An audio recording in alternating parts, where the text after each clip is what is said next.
It was a day unlike any other, a day when the sun seemed to rise in sorrow, its rays dim and mournful, as if even the heavens were grieving.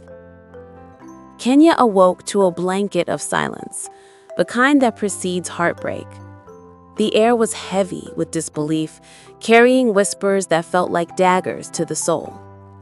Raila Omollo Odinga, the Right Honourable Baba, the man whose name was woven into the fabric of Kenya's history, had taken his final bow. From the bustling streets of Nairobi to the dusty paths of the smallest villages, the nation trembled under the weight of grief. It was as though time itself had paused to honor him. Traffic slowed, radios crackled with somber hymns, and conversations turned into choked sobs. Even the birds seemed reluctant to sing, their silence echoing through the hearts of millions. Along Mombasa Road, a sea of mourners stretched as far as the eye could see. Workers from East Africa Spectre Limited, the cylinder manufacturing company where Raila had once served as director, poured out in their hundreds. The uniforms, normally symbols of routine labor, had turned into garments of mourning.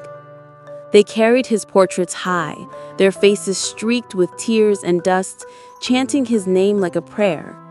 "Baba, Baba, Baba," they cried, their voices colliding with the wind and scattering into the city skyline like shattered glass. It was a sight both powerful and tragic. Grown men weeping openly, women clutching flowers as if holding onto fragments of a dream that had slipped through their fingers. Some knelt on the tarmac, their cries rising to the heavens. Others waved flags half torn by grief, whispering that Kenya had lost not just a leader, but a father.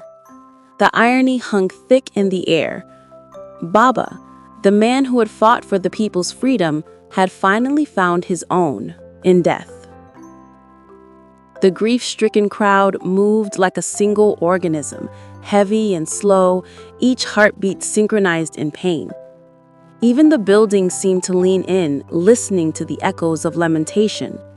For decades, Raila had been a storm, bold, unpredictable, relentless. And now, in his absence, there was only calm. But it was the kind of calm that breaks hearts, the silence after thunder. Rumors swirled like restless ghosts. Some said the clouds above Nairobi that morning had taken the shape of Raila's face. Others swore they felt a strange breeze whispering, "Baba is home." Whether myth or miracle, no one could tell. What everyone knew, however, was that Kenya would never be the same. As the crowd continued down Mombasa Road, carrying his image like a torch in the darkness, one could almost feel his presence, strong, unyielding, immortal. Truly, everyone loved Baba, but perhaps as the mourners wept beneath the gray sky, they realized the cruel irony of life itself. The Lord must have loved him more.